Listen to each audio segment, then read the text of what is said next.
군잔데 뭐 보름간에 빈 뭐. 가이셔 지 사다 끼니까. 너사가 저 무슨 가이도 가. এখানে স্পেসিফিকেশন আছে 8 KG specification আছে তো জোড়াই দেন বুঝতে পারছেন একটা দিকে জোড়াই দেন বুঝলেন 8 কেজি তারপর সামনে এটা আমরা কোন আমি দিদি তো এখন কাজ আর দিয়ে ব্যস্ত হই আমাদের অনেক নাহি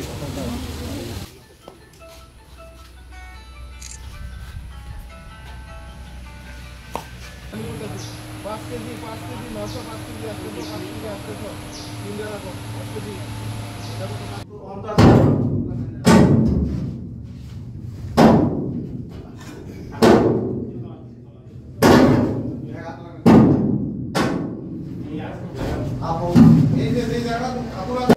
অ্যাকচুয়ালি আমাদের আপনারা জানেন যে আমাদের মুঙ্গিয়াগামী থানাধীন 41 মাইলে একটা 24/7 একটা নাকা পোস্ট আছে। তো এই নাকা পোস্টটাতে আজকে সকালবেলা আমাদের যে ডিটেল অফিসার কানসারাই ইয়াং সাব ইন্সপেক্টর এবং বাকি নাকা চেকিং স্টাফরা যখন এখানে ভেহিকেল চেকিং করতেছে তখন আগরতলার থেকে একটা গাড়ি, যে গাড়িটার নম্বর ASR 39D0522 10 চাকার একটা কন্টেনার গাড়ি।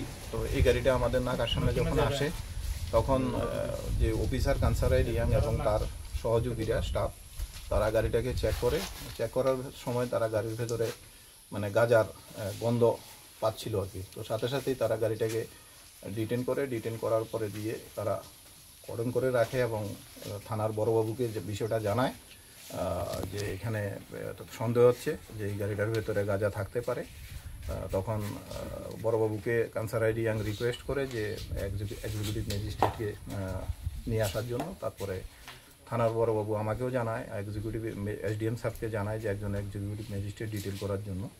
তারপর পাশাপাশি 2 জন ইন্ডিপেন্ডেন্ট উইটনেসকেও ডেকে আনা হয়।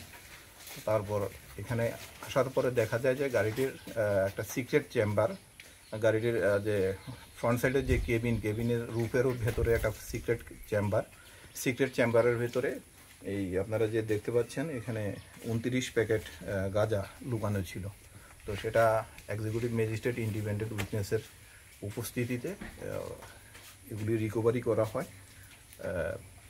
তারপর রিকভারি করার পরে এগুলি মার্কিং করা হয় এবং ওজন করে দেখা যায় যে 207 কেজির মতো গাঁজা। এই ব্যাপারে আমরা একটা স্পেসিফিক কেস নিব যে গাড়ির ড্রাইভার রাজকুমার রায় যে ড্রাইভার, তার বিরুদ্ধে আমরা একটা স্পেসিফিক NDPS